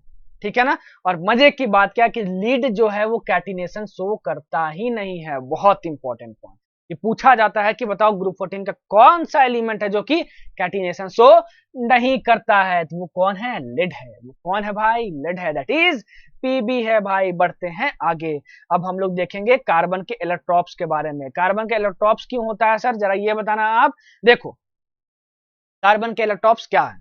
Carbon के पास बहुत भयानक प्रॉपर्टी होती है कैटिनेशन। कैटिनेशन मतलब क्या हुआ कि कार्बन कार्बन बॉन्ड्स बना के चेन में जुड़ जाना, चेन में जुड़ जाना। चेन में जुड़ने की वजह से होता क्या कि कार्बन के बहुत सारे इलेक्ट्रॉप्स पाए जाते हैं, और वो जो इलेक्ट्रॉप्स हैं वो क्रिस्टलाइन नेचर के भी हो सकते हैं और अमorphous नेचर के भी हो सकते हैं, जिसमें कि जो डायमंड और ग्रेफाइट है वो क्रिस्टलाइन फॉर्म्स ऑफ कार्बन होते हैं, मतलब कार्बन के ये ऐसे एलोट्रॉप्स होते हैं जो क्रिस्टलाइन इन नेचर होते हैं, ना कि एमॉर्फस। अब जितना भी एलोट्रॉप्स ऑफ कार्बन के बारे में बता रहा हूं, डायमंड के बारे में पढ़ाऊंगा, ग्रेफाइट और फुलरेन पढ़ाऊंगा आपको, इसकी एक एक लाइन बहुत इंपॉर्टेंट है, बहुत ज्यादा प्रोबेबिलिटी होता है कि ग्रुप 14 से क्वेश्चन आएगा तो एलोट्रॉप्स ऑफ कार्बन से ही आएगा, ठीक है, इसलिए ध्यान से सुनते जाना, जितना इंपॉर्टेंट है सब कुछ बताऊंगा, ठीक है। तो कार्बन के 3 एलोट्रॉप्स के बारे में पढ़ना है हमको, डायमंड, ग्रेफाइट एंड फुलरेंस के बारे में पढ़ना है, जिसमें कि जो तुम्हारा डायमंड और ग्रेफाइट है वो क्या क्रिस्टलाइन फॉर्म का होता है। पहला देखो डायमंड, सर ने बताया कि जो डायमंड है वो एलोट्रॉप ऑफ कार्बन होता है, वो क्रिस्टलाइन नेचर का होता है, और इस डायमंड किससे मिलकर बना है, कार्बन से मिलकर बना है। तो उस कार्बन का जो डायमंड में पाया जाता है उसका सर हाइब्रिडाइजेशन क्या होता है, जरा आप ये बता दो, आप जरा सर ये बता दो। तो देखो ये कुछ होता है डायमंड का स्ट्रक्चर, ये है तुम्हारा डायमंड का स्ट्रक्चर, और ये तुमको डॉट डॉट दिख रहा है ना, ये सब वो सब क्या है, तुम्हारा कार्बन है, ठीक है। तो इस कार्बन को एक बार देखो, किसी भी कार्बन को देखो, तो बाकी के साथ वो कितना सिग्मा बॉन्ड बना रहा है, 1 2 3 4, और number of sigma bond count करके हम लोग क्या बता सकते हैं, हाइब्रिडाइजेशन बता सकते हैं। ये मैंने अपने जनरल ऑर्गेनिक केमिस्ट्री के लेक्चर में बताया था, नहीं जानते हो तो बता दिया, ठीक है ना। जितने भी सिग्मा बॉन्ड्स होंगे उसको काउंट करके आप हाइब्रिडाइजेशन फाइंड कर सकते हो। तो इस कार्बन का हाइब्रिडेशन कितना होगा, 1 2 3 4, 4 सिग्मा बॉन्ड बना रहा है, तो ये sp3 होगा। तो जो डायमंड में जो हर एक कार्बन का हाइब्रिडेशन होता है वो क्या होता है, sp3 होता है, बहुत इंपॉर्टेंट। डायमंड कैसा होता है, क्रिस्टलाइन नेचर का होता है। और मजे की बात क्या है कि जो कार्बन कार्बन बॉन्ड लेंथ होता है डायमंड में, अरे भाई कार्बन कार्बन से जुड़ा है ना, ये देखो कार्बन कार्बन से जुड़ा है ना, तो इसका बॉन्ड लेंथ कितना होता है, तो इस बॉन्ड लेंथ को आपको याद रखने की जरूरत है, वो कितना होता है, 144 pm होता है। क्या होता है, 144 pm होता है। और जो कार्बन जुड़े होते हैं वो कौन से फैशन में जुड़े होते हैं, वो टेट्राहेड्रल फैशन में जुड़े होते हैं। बहुत इंपॉर्टेंट, सारे पॉइंट टू पॉइंट बना कर लिख लेना नोट्स में भाई, सब याद करने वाली चीजें हैं, ठीक है। अच्छा इतना ही जानना था आपको किसके बारे में, डायमंड के बारे में। हाइब्रिडेशन जरूर याद रखना, पूछा जाता है कि डायमंड में जो कार्बन होता है उसका हाइब्रिडेशन क्या होता है। ग्रेफाइट में बात करें तो ग्रेफाइट में देखो जो एक कार्बन है कितना सिग्मा बॉन्ड बना रहा है, एक कार्बन एक कार्बन एक कार्बन एक कार्बन। इस कार्बन की बात करते हैं, देखो इस कार्बन की बात करते हैं, चलो इसी कार्बन की बात करते हैं, इस कार्बन की बात करते हैं, 1 2 3 30 सिग्मा बॉन्ड बना रहा है। 3 सिग्मा बॉन्ड मतलब क्या हुआ, sp2 हाइब्रिडाइजेशन। तो जो ग्रेफाइट में जो कार्बन होता है उसका हाइब्रिडाइजेशन क्या होता है, sp2 होता है। और जो कार्बन कार्बन बॉन्ड लेंथ होता है वो क्या होता है, ग्रेफाइट के अंदर में 144 1.5 pm होता है। मतलब कि डायमंड का ज्यादा कार्बन कार्बन बॉन्ड लेंथ होता है in comparison to graphite, in comparison to graphite, ठीक है बच्चों, समझ में आया। और इसमें क्या होता है, इसमें क्या होता है कि ये इसमें जो कार्बन होता है वो टेट्राहेड्रल फैशन में जुड़ा होता है, लेकिन ग्रेफाइट में क्या होता है, प्लानर हेक्सागोनल रिंग के फॉर्म में जुड़ा होता है। देखो हेक्सागोन बना है कि नहीं, यहाँ पे हेक्सागोन बना है ना, और ये लेयर बाय लेयर, देखो एक लेयर यहाँ पे, एक लेयर यहाँ पे, और एक लेयर यहाँ पे, लेयर बाय लेयर जुड़ा होता है। और एक लेयर से दूसरे लेयर का जो डिस्टेंस होता है वो कितना होता है, 340 pm होता है। बहुत इंपॉर्टेंट है, नोट कर लेना भाई, ठीक है। Distance between 2 layers in graphite is 340 pm, बहुत इंपॉर्टेंट। यहाँ इंपॉर्टेंट क्या हो गया, कार्बन का hybridisation sp2, carbon carbon bond length कितना होता है, हेक्सागोनल रिंग्स के फॉर्म में पाए जाते हैं लेयर बाय लेयर, और डिस्टेंस बिटवीन 2 लेयर्स कितना होता है, 340 pm होता है, 340 pm होता है, ठीक है भाई, समझ में आया। और देखो यहाँ पे 3 सिग्मा बॉन्ड बन रहा है, ठीक है, 3 सिग्मा बॉन्ड बन रहा है। होता क्या है कि एक इसमें पाई बॉन्ड बनता है, एक क्या बनता है, पाई बॉन्ड बनता है, क्योंकि कार्बन जब वो मैक्सिमम उसकी कोवैलेंसी पूरी होना चाहिए, 4 कोवैलेंट बॉन्ड वो बनाता है। तो एक बॉन्ड यहाँ पे ऐसे बनता है और वो क्या होता है, पाई बॉन्ड होता है। और तुम्हें पता है कि जो पाई बॉन्ड के इलेक्ट्रॉन्स होते हैं वो बहुत ही लूजली बाउंडेड होते हैं, तो वो फ्रीली मूव कर सकते हैं आप चाहो तो। इसलिए होता क्या है कि ग्राफाइट जो है वो इलेक्ट्रिसिटी कंडक्ट करता है, और हम लोग उसको इलेक्ट्रिसिटी कंडक्ट करवाने में यूज कर सकते हैं, ठीक है। तो ये था ग्राफाइट के बारे में। अब हम लोग देखते हैं फुलरेंस के बारे में। अगर हम लोग ग्राफाइट ले लें और इनर्ट गैसेस के हीलियम या फिर आर्गन के प्रेजेंस में इसको हीट मार दे तो हमारा बन जाता है फुलरेन। हमारा क्या बन जाता है, फुलरेन। फुलरेन क्या है, एक इलेक्ट्रॉप ऑफ कार्बन है। आपको एक फुलरेन के बारे में पढ़ना है और वो है तुम्हारा C60 फुलरेन, C60 फलरेन जो होता है उसका नाम क्या है, बकमिस्टर फलरेन। बकमिस्टर फलरेन क्यों, क्योंकि ये सॉकर बॉल की तरह दिखता है। सॉकर बॉल मतलब फुटबॉल की तरह दिखता है। देखो भाई प्यारे और मोहब्बत से अगर अपने पैरों से फुटबॉल खेले होगे तो देखो ये फुटबॉल की तरह दिख रहा है। तो ये बकमिस्टर फलरेन है। क्या है, बकमिस्टर फलरेन है। और इसका शेप जो है वो एक फुटबॉल की तरह, दैट इज सॉकर बॉल की तरह दिखता है। और बकमिस्टर फलरेन का फॉर्मूला क्या होता है, C60 होता है। क्या होता है, C60 होता है भाई, C60 होता है। ठीक है। और मजे की बात क्या है कि जब भी फलरेन बनेगा तो उसमें even number of carbon atoms होंगे। क्या होंगे, even number of carbon atoms होंगे। नोट कर लेना कि जो फलरेंस बनता है, जो फलरेंस बनता है वो even number of carbon atom से ही बनता है। और ये जो फलरेंस होते हैं वो सूटी मटेरियल्स होते हैं भाई। ठीक है, थोड़ी बहुत उसमें गंदगी पाई जाती है। इतने चीजें आप याद कर लो, नोट कर लो, फलरेंस के बारे में सफिशियंट है। और तो और ये जो फलरेन पाया जाता है इसमें 6 मेंबर्ड रिंग्स भी होते हैं और 5 मेंबर्ड रिंग्स भी होते हैं। ये याद कर लेना कि कितने 6 मेंबर्ड रिंग्स होते हैं फलरेन में और कितने 5 मेंबर्ड रिंग्स होते हैं C60 में। ठीक है, तो 6 मेंबर्ड रिंग्स 20 होते हैं और 5 मेंबर्ड रिंग्स 12 होते हैं। नोट कर लेना, it contains 26 membered rings and 12 5 membered rings. 12 5 membered rings बहुत इंपॉर्टेंट है। और मजे की बात क्या है कि जो 6 मेंबर्ड रिंग जो बनता है वो फ्यूज हो सकता है, मतलब वो मिल सकता है 6 या 5 मेंबर्ड रिंग के साथ भी, लेकिन जो 5 मेंबर्ड रिंग होता है वो सिर्फ और सिर्फ 6 मेंबर्ड रिंग के साथ ही मिल सकता है। बस इस लैंग्वेज में इसको नोट्स कर लेना। और ये तो बहुत इंपॉर्टेंट है, नीट 2020 में पूछा गया है, ये चीज ये पूछा गया है। और मजे की बात क्या है कि जो 616 फलरेन होता है उसमें जो भी कार्बन बॉन्ड लेंथ होता है वो सभी इक्वल होते हैं, सभी इक्वल होते हैं। और हर एक कार्बन का जो हाइब्रिडेशन होता है वो क्या होता है, sp2 होता है। वो क्या होता है, sp2 होता है। वो क्या होता है, sp2 होता है भाई। ठीक है, तो आप देखिए कि ग्राफाइट और फलरेन में जो कार्बन का हाइब्रिडेशन होता है वो क्या होता है, sp2 होता है। लेकिन जो डायमंड होता है उसमें क्या होता है, sp3 हाइब्रिडेशन होता है। क्या होता है, sp3 हाइब्रिडेशन होता है। ठीक है, अब मजे की बात क्या है कि C16 फलरेन जो होता है, C16 फलरेन जो होता है उसमें कार्बन कार्बन जो बॉन्ड होता है और कार्बन कार्बन डबल बॉन्ड भी बनता है उसमें। ठीक है, तो उसमें दो तरह के बॉन्ड लेंथ पाए जाते हैं। एक बॉन्ड लेंथ पाया जाता है 143.5 pm का और दूसरा पाया जाता है 138.3 pm का। ठीक है, तो ये चीजें आप याद कर लेना। ये सारी चीजें याद ही करने वाली, इसमें क्या एक्सप्लेन करूं मैं, जो जो इंपॉर्टेंट है मैं बता सकता हूं कि हाँ फलरेन के बारे में ये चीजें याद करो। अब जैसे देखो आयनेशन एंथैल्पी के बारे में एक्सप्लेन करना था, जहां जहां जो एक्सप्लेन करना था वो मैं बता रहा हूं आपको। ठीक है, तो बहुत आप फिर नोट्स देखोगे ना तो आपको लगेगा कि बहुत कम पढ़ना है आपको। लेक्चर देखने के बाद आप देखोगे नोट्स तब आपको लगेगा बहुत कम पढ़ना है, और जितना जरूरत है मैं समझा चुका ऑलरेडी। तो पेशेंस के साथ पढ़ना भाई, पेशेंस के साथ पढ़ना। ठीक है, अच्छा चलो, अब जितने भी तुम पढ़े एलोट्रॉप्स ऑफ कार्बन के बारे में, उसमें थर्मोडायनेमिकली जो मोस्ट स्टेबल एलोट्रॉप होता है कार्बन का वो होता है ग्राफाइट। बहुत इंपॉर्टेंट, बहुत इंपॉर्टेंट, बहुत इंपॉर्टेंट, बहुत सारे एग्जामिनेशन में पूछा जा चुका है कि थर्मोडायनेमिकली सबसे स्टेबल कौन सा इलेक्ट्रॉप होता है कार्बन का, तो वो होता है ग्राफाइट। इसीलिए हम लोग ग्राफाइट का जो स्टैंडर्ड इंथैल्पी ऑफ फॉर्मेशन होते हैं लेते हैं वो 0 लेते हैं। आप ये पढ़े होंगे कहां पे, थर्मोडायनेमिक्स में। और जो standard enthalpy of formation diamond की वैल्यू होती है, फलरेन की वैल्यू तो डायमंड की होती है 1.90 और 38.1 होती है किसकी, फलरेन की। इसको भी आपको याद रखने की जरूरत है, ये भी आपको याद रखने की जरूरत है। ठीक है ना, अच्छा अब जितने भी फॉर्म पाए जाते हैं और भी कार्बन के, जैसे कार्बन ब्लैक हो गया, कोक हो गया, चारकोल हो गया, ये भी क्या है, कार्बन का एलिमेंटल फॉर्म्स है। ये सारे इम्प्योर फॉर्म्स होते हैं किसके, ग्राफाइट के या फलरेंस के। तो ये पूछा जाता है कि which of the following is the impure form of graphite और फलरेन, तो ऑप्शन में रहेगा carbon black, Coke, charcoal, all of the above. तो अब क्या बोलोगे, ऑल ऑफ द अबव। ठीक है, ऑल ऑफ द अबव।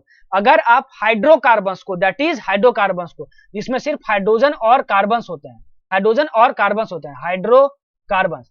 अगर आप हाइड्रोकार्बन्स को, जिसमें सिर्फ हाइड्रोजन और कार्बन्स पाए जाते हैं, उसको तुम हीट करते हो in presence of limited supply of air, in presence of limited supply of air, तो आपका बनता है कार्बन ब्लैक। एक कंपाउंड बनता है जिसको हम लोग बोलते हैं कार्बन ब्लैक। ठीक है ना, और जो चारकोल और कोक बनता है, चारकोल और कोक बनता है, ठीक है ना, ये क्या तुम्हारा इम्प्योर फॉर्म ऑफ ग्राफाइट है तुम्हारा। चारकोल और कोक बनता है, वो कब बनता है, जब तुम वुड को या कोल को तुम हीट करोगे इन एब्सेंस ऑफ एयर, बहुत ही हाई टेम्परेचर पे, तो तुमको क्या मिलेगा, चारकोल मिलेगा और कोक मिलेगा। ठीक है, ये इंपॉर्टेंट था इतना, होप कि आप इतना समझ गए होगे। ठीक है, चलो बढ़ते हैं हम लोग अब आगे, जितना इंपॉर्टेंट है सब कुछ बताऊंगा, जहां समझने की जरूरत है वो भी बताऊंगा। ठीक है, तो बस पेशेंस रखना, फिर मजा आ जाएगा भाई, इनऑर्गेनिक आपको पूरी हलवा लगेगी।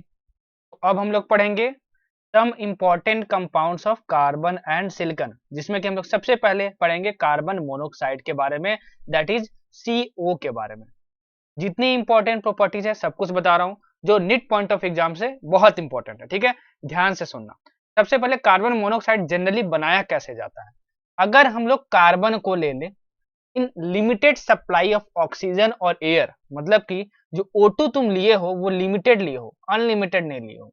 लिमिटेड अनलिमिटेड का मतलब ये होता है कि O2 जो है आप बहुत कम मात्रा में डाले हो और कार्बन के साथ रिएक्शन करवा रहे हो, तो आपको क्या मिलेगा, कार्बन मोनोऑक्साइड मिलेगा, कार्बन मोनोऑक्साइड मिलेगा। तो अगर आप कार्बन का reaction limited supply of oxygen या फिर एयर बोलो, क्योंकि एयर में भी क्या होता है, ऑक्सीजन होता है, करवाते हो तो आपको कार्बन मोनोऑक्साइड मिलता है। इसका मतलब क्या कि जो कार्बन है वो O2 के साथ पूरी तरीके से रिएक्ट नहीं करना चाहिए। अगर पूरी तरीके से कंबसन हो गया, पूरी तरीके से अगर रिएक्शन हो गया, तो कार्बन मोनोऑक्साइड नहीं, कार्बन डाइऑक्साइड बन जाता है। ठीक है, ध्यान रखना। अब मजे की बात क्या है कि अगर आप फॉर्मिक एसिड का डिहाइड्रेशन करो, डिहाइड्रेशन मतलब क्या, यहां से वाटर मॉलिक्यूल को निकाल दो, क्या निकालो, वाटर मॉलिक्यूल को निकाल दो। वाटर मॉलिक्यूल क्या होता है, H2O, मतलब 2 हाइड्रोजन निकालना है और 1 ऑक्सीजन निकालना है आपको। तो 2 हाइड्रोजन आप निकाल दो और 1 ऑक्सीजन निकाल दो, तुम्हारा क्या बचा, कार्बन मोनोऑक्साइड बचा तुम्हारा। ठीक है, तो कार्बन मोनोऑक्साइड तुम्हारा बन जाएगा। तो सर ये इंपॉर्टेंट रिएक्शन है क्या, नहीं, ये इंपॉर्टेंट रिएक्शन नहीं है, लेकिन ये इंपॉर्टेंट रिएक्शन है कि लिमिटेड सप्लाई ऑफ ऑक्सीजन में अगर तुम कार्बन का ऑक्सीडेशन करवाते हो तो तुम्हारा क्या बनता है, कार्बन मोनोऑक्साइड बनता है। अब मजे की बात क्या करें कि कॉमर्शियल स्केल पे, मतलब इंडस्ट्रीज में कैसे बनाया जाता है कार्बन मोनोऑक्साइड। आप बोलोगे सर आपने तो बताया था हाइड्रोजन में, अगर हम लोग कोक को, मतलब हम लोग कार्बन को H2O के साथ रिएक्ट करवाए और उसको बहुत भयानक तरीके से हीट करे 473 से लेके 1273 केल्विन, बहुत ज्यादा टेम्परेचर होता है ये। ठीक है, तो आपको मिलता है कार्बन मोनोऑक्साइड प्लस H2। ठीक है, ये मैंने कहां पढ़ा है, आपको हाइड्रोजन में पढ़ा है। और इसके कॉम्बिनेशन को, that is CO plus H2 को हम लोग बोलते हैं वाटर गैस। क्या बोलते हैं हम लोग, वाटर गैस। अब मजे की बात क्या है, इस H2O के जगह पर अगर आप एयर यूज करो, एयर में क्या होता है, N2 होता है, O2 होता है और भी गैसेस होते हैं। तो अगर एयर में सिर्फ N2 एंड O2 की अगर हम लोग बात करें और हम लोग इस कार्बन को O2 और N2 दैट इज एयर के साथ रिएक्ट करवाएं, तो हमारा क्या बनता है, CO प्लस N2 बनता है, CO प्लस N2 बनता है। और इसको हम लोग बोलते हैं प्रोड्यूसर गैस, बहुत ज्यादा इंपॉर्टेंट भाई। तो CO प्लस N2 अगर रहेगा तो उसको हम लोग बोलेंगे क्या, उसको हम लोग बोलेंगे क्या, प्रोड्यूसर गैस। हम लोग क्या बोलेंगे उसको, प्रोड्यूसर गैस।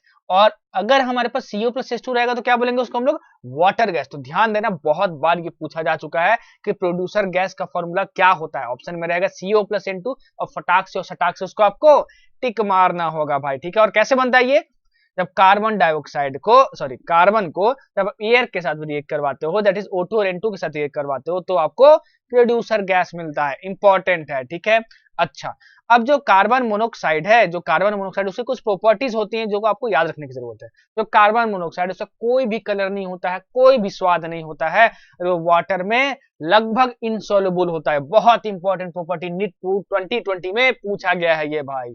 कार्बन मोनोऑक्साइड जो होता है वो कलरलेस होता है, कोई कलर नहीं होता है इसका, कोई भी स्वाद नहीं होता है, मुंह में लोगे तो भाई कोई स्वाद ही नहीं आएगा।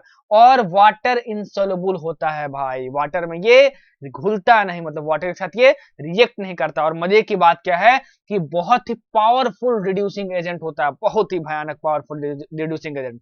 जैसे अगर तुम यहाँ पे Fe का जो ऑक्साइड है Fe2O3, उसको तुम कार्बन मोनोऑक्साइड के साथ रिएक्ट करवाओगे तो ये इसको अपने मेटल में रिड्यूस कर देगा, दैट इज Fe में रिड्यूस कर देगा। तो ये देखो Fe में रिड्यूस हो गया है।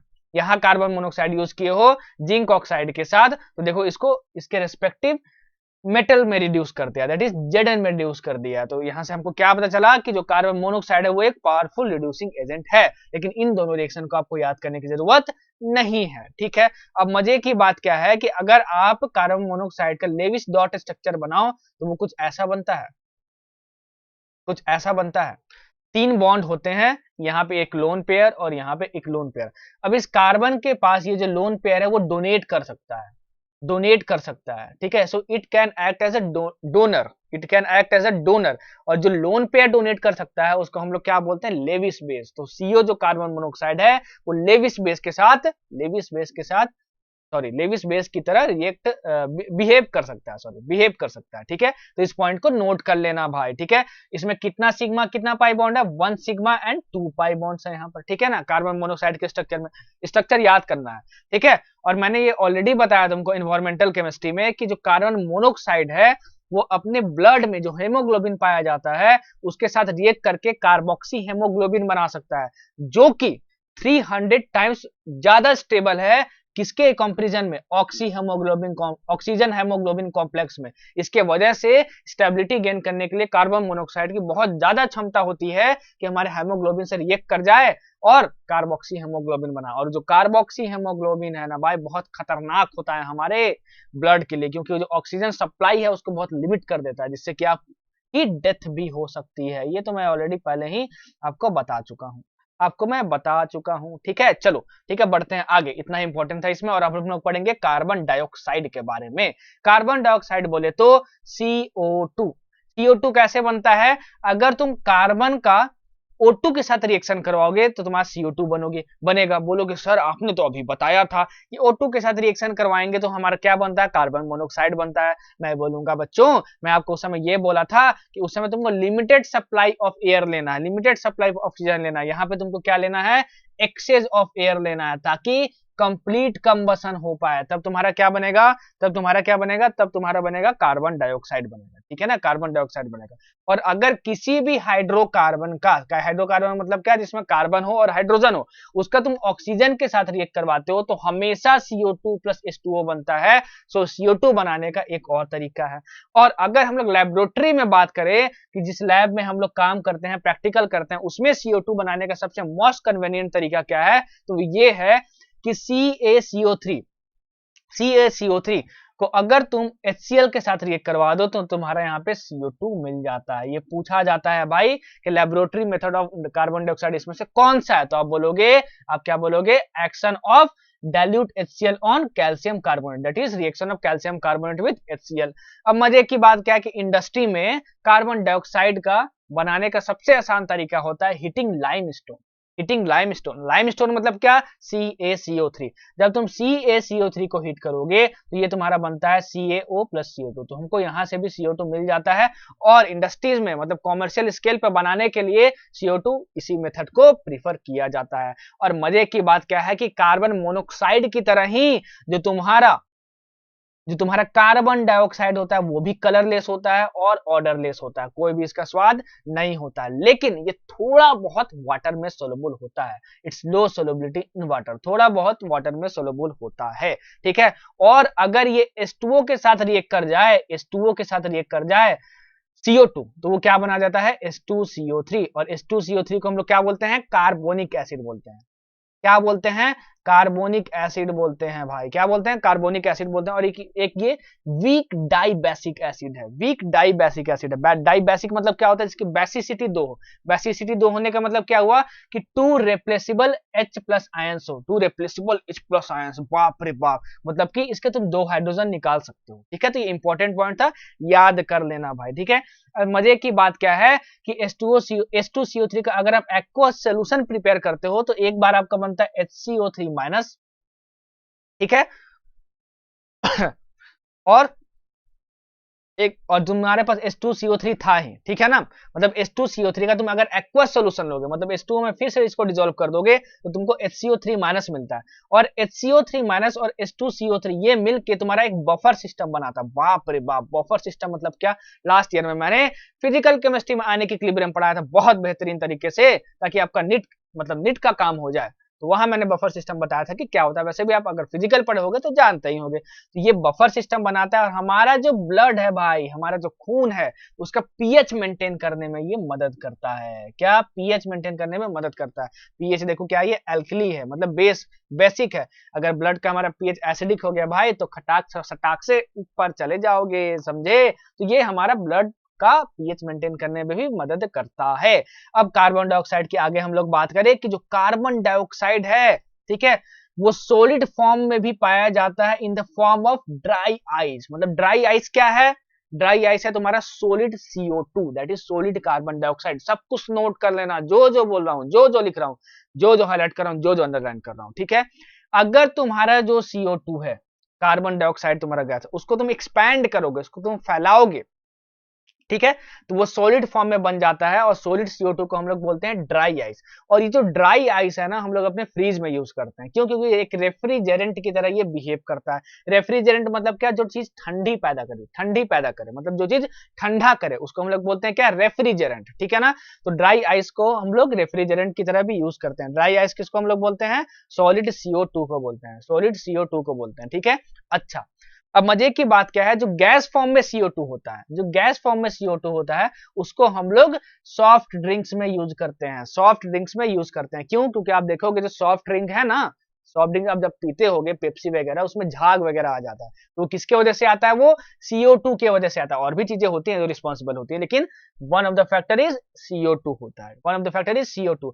और मजे की बात क्या है ना भाई, कि it is non supporter of combustion. Combustion मतलब आग का ये विरोध करता है, आग का ये विरोध करता है। मतलब कहीं भी आग अगर जली ना भाई, और तुम उसमें CO2 प्यार मोहब्बत और प्रेम से फेंक दिए ना, तो वो मदद करता है उस आग को बुझाने के लिए। इसीलिए it is used as fire extinguisher, it is used as fire extinguisher. आप देखते होगे ये हर एक बिल्डिंग में लटकी होती है, प्यारी सी, इतना बड़ा बड़ा, ठीक है, लाल कलर का, कुछ ना कुछ आग जलती है तो बोला जाता है कि उसको यहाँ से ऐसे ऐसे मारेंगे तो भाई आग बुझ जाएगा। तो उसमें CO2 होता है, that is non supporter of combustion. आग वो नहीं जलाता है, वो आग को बुझाने में काम देता है। इसलिए जो CO2 है भाई, वो फायर एक्सटिंग्विशर में हम लोग यूज करते हैं।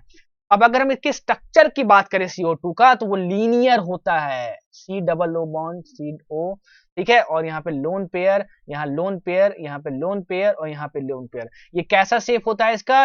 लीनियर शेप होता है। क्यों लीनियर शेप होता है? देखो इसके स्ट्रक्चर से आप देखो कितना सिग्मा बॉन्ड बना रहा है, एक सिग्मा बॉन्ड, दो सिग्मा बॉन्ड। तो कार्बन जितना सिग्मा बॉन्ड बनाता है उसको हम लोग देख के बता सकते हैं कि इसका हाइब्रिडाइजेशन कितना है। तो दो सिग्मा बॉन्ड है अगर, तो क्या हाइब्रिडाइजेशन होगा? sp हाइब्रिडाइजेशन होगा। और अगर sp हाइब्रिडाइजेशन होता है तो सर ने केमिकल बॉन्डिंग में बताया था कि उसका लीनियर शेप होता है।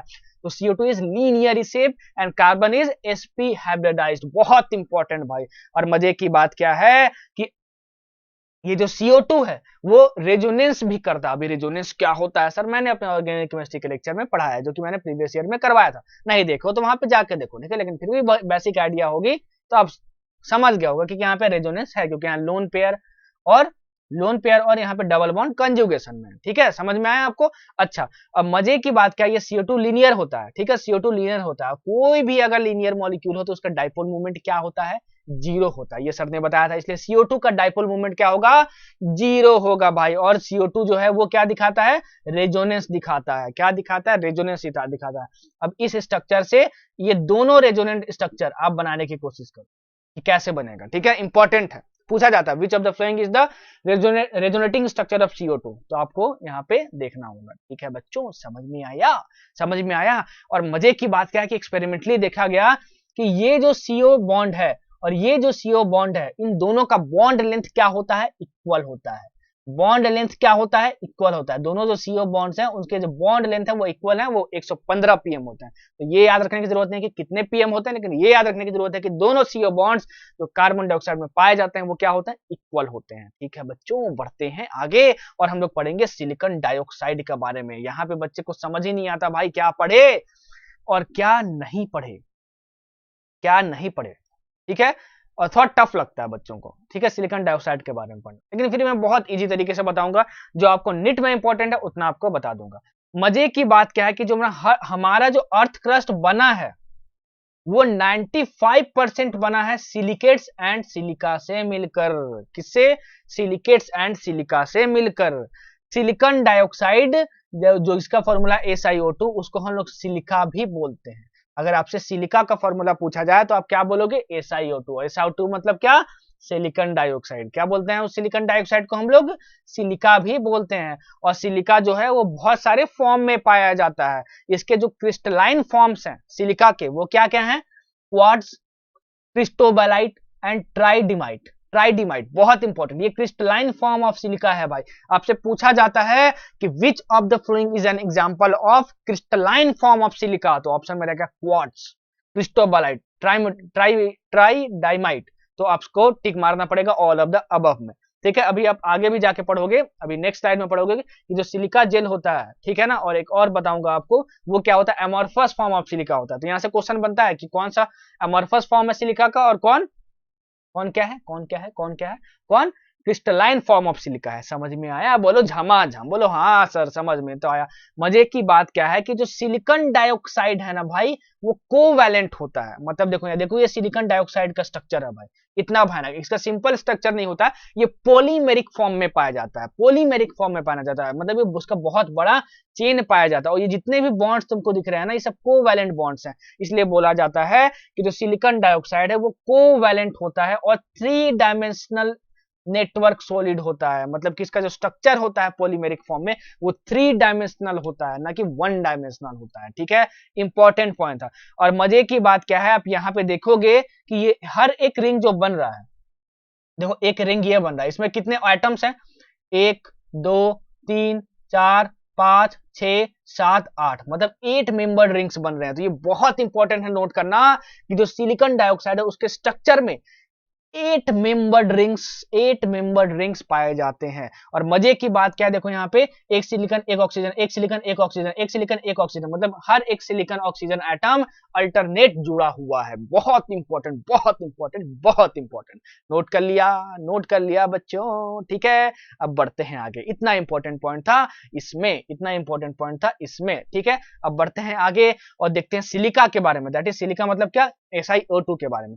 जो SiO2 होता है वो अपने नॉर्मल फॉर्म में, मतलब वो नॉर्मली बहुत ही अनरिएक्टिव होता है। क्यों? क्योंकि अभी मैंने बताया कि उसका 3 डायमेंशनल स्ट्रक्चर होता है और सभी कोवैलेंट बॉन्ड्स जो होते हैं वो बहुत ही ज्यादा तेजी से जुड़े होते हैं, तो उनके बॉन्ड्स को तोड़ना बहुत ही मुश्किल होता है। तो हमारे बहुत ही भयानक SiO बॉन्ड इंथैल्पी के होने की वजह से जो सिलिका होता है, दैट इज SiO2 होता है, वो अनरिएक्टिव होता है। इसलिए ये हैलोजन से और डाइहाइड्रोजन से जनरली रिएक्ट नहीं करता, इंपॉर्टेंट प्रॉपर्टी है, नोट कर लेना, ठीक है। लेकिन अगर तुम HF के साथ, हाइड्रोजन फ्लोराइड के साथ, और अगर NaOH के साथ, सोडियम हाइड्रोक्साइड के इसका रिएक्शन करवाओगे सिलिका का, दैट इज SiO2 का, तो तुम्हारा रिएक्शन हो जाता है। और क्या बनता है, NaOH के साथ रिएक्ट करके Na2SiO3 प्लस H2O बनता है, और HF के साथ रिएक्ट करके क्या बनता है, SiF4 प्लस 2H2O बनता है। तो ये इंपॉर्टेंट रिएक्शन है, ये दोनों आपको याद रखना है। सिलिकॉन डाइऑक्साइड का, दैट इज सिलिका का रिएक्शन NaOH के साथ और HF के साथ आपको याद रखना है। नेक्स्ट पॉइंट, जो क्वार्ट्ज होता है वो अभी मैंने क्या बताया, क्रिस्टलाइन फॉर्म ऑफ सिलिका होता है। वो एक पीजो इलेक्ट्रिक मटेरियल की तरह यूज किया जाता है। बाप रे बाप, इसका मतलब क्या हो सकता है सर? पीजो इलेक्ट्रिक मटेरियल का मतलब इतना समझो प्यारे बच्चों कि ऐसा सब्सटेंस जो कि चार्ज को स्टोर कर सकता है, और अगर उसको हम लोग किसी चीज में यूज करें तो हम लोग मैकेनिकल स्ट्रेस देके, मतलब उस पर प्रेशर लगा के, उस सब्सटेंस पे, क्वार्ट्ज पे प्रेशर लगा के जो चार्ज है उस चार्ज का हम लोग फ्लो करवा सकते हैं। और चार्ज का अगर हम फ्लो करवा कर सकते हैं तो वो इलेक्ट्रिसिटी कंडक्ट कर सकता है, वो मैग्नेटिक इफेक्ट दे सकता है। इसीलिए हम लोग क्वार्ट्ज को क्लॉक्स में भी यूज करते हैं, घड़ियों में, modern radio and television broadcasting. Television मतलब टीवी में जो ब्रॉडकास्टिंग होती है, जिसमें आप लोग देखते हो दूरदर्शन चैनल और बाकी सब चैनल, उसमें क्या यूज होता है, क्वार्ट्ज यूज होता है। तो बहुत इंपॉर्टेंट पॉइंट है कि which form of silica is used as a piezoelectric material. क्या बोलोगे, क्वार्ट्ज बोलोगे। ऑप्शन में आएगा, टिक मार देना फटाक से सटाक से। जो जो क्वेश्चन बन सकता है बता रहा हूं आपको, ठीक है। अब यहाँ पे देखो आया मजा किसके बारे में पढ़ने का, सिलिका जेल एंड साइल घूर, ठीक है ना।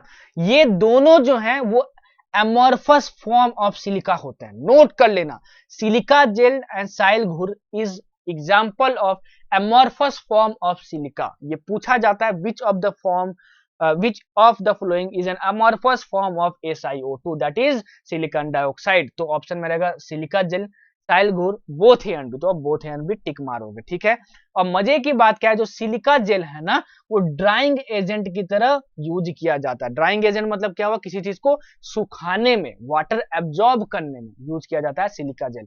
और ये जो साइलघूर है वो यूज किया जाता है फिल्ट्रेशन प्लांट्स में। अब फिल्ट्रेशन प्लांट्स में इसका क्या यूज होता है और कैसे यूज होता है वो आपको नहीं पढ़ना है, लेकिन ये क्वेश्चन बहुत बार पूछा जा चुका है भाई कि which of the following form of amorphous form of silica is used in filtration plants. तो क्या बोलोगे आप? साइलघूर बोलोगे, साइलघूर वो आएगा क्वेश्चन भाई, ठीक है। लास्ट ईयर के स्टूडेंट मेरे जानते होंगे, पूरी ऑर्गेनिक केमिस्ट्री फिजिकल बोला था कि ये आएगा, ऐसे पूछेगा, वही पूछा था भाई, विश्वास करो, विश्वास करो, ठीक है। या फिर आप नीट 2020 के अगर स्टूडेंट हो और नीट 2021 की तैयारी कर रहे हो तो लास्ट ईयर का फिजिकल केमिस्ट्री ऑर्गेनिक केमिस्ट्री उठा के देखो, बोला था कि ये रिएक्शन आएगा, ये रिएजेंट दिया रहेगा और ये आपसे पूछेगा, डायरेक्ट पूछेगा, और पूछा है भाई, वही पूछा है। यकीन करो टीचर पे और खुद पे, मजा आ जाएगा भाई।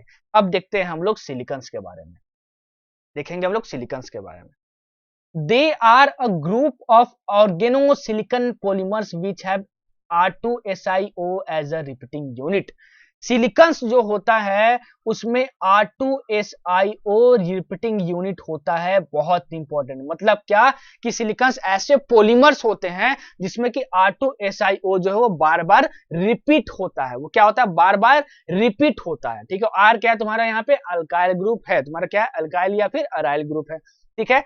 अब मजे की बात क्या है कि तुम्हारा सिलिकॉन बनाने के लिए तुम्हारा जो स्टार्टिंग मटेरियल होना चाहिए, वो स्टार्टिंग मटेरियल का फॉर्मूला होता है RnSiCl4-n। बहुत इंपॉर्टेंट ये दोनों बहुत बार पूछा जा चुका है कि बताओ कि सिलिकॉन का जो रिपीटिंग मटेरियल होता है वो क्या होता है, रिपीटिंग यूनिट होता है वो क्या होता है। तो ऑप्शन में रहेगा R2SiO और आपको इसको फटाक से और सटाक से टिक मारना होगा। और जो स्टार्टिंग मटेरियल होता है for the manufacture of silicon, silicon को बनाने के लिए, वो क्या होता है? उसका फॉर्मूला होता है RnSiCl4-n। इसको क्या बोलते हैं? R यहाँ पे क्या? अल्काइल ग्रुप या फिर अराइल ग्रुप है यहाँ पे, ठीक है। जैसे अगर मैं R की वैल्यू 1 ले लूं और R अल्काइल ग्रुप ले लूं तो तुम्हारा ये क्या हो जाएगा? देखो R1SiCl4-1 दैट इज 3। तो तुम्हारा क्या बन गया? RSiCl3 बन गया। और R मैं यहाँ क्या ले रहा हूँ? मिथाइल ले रहा हूँ, ठीक है। क्या ले रहा हूँ मैं? मिथाइल ले रहा हूँ।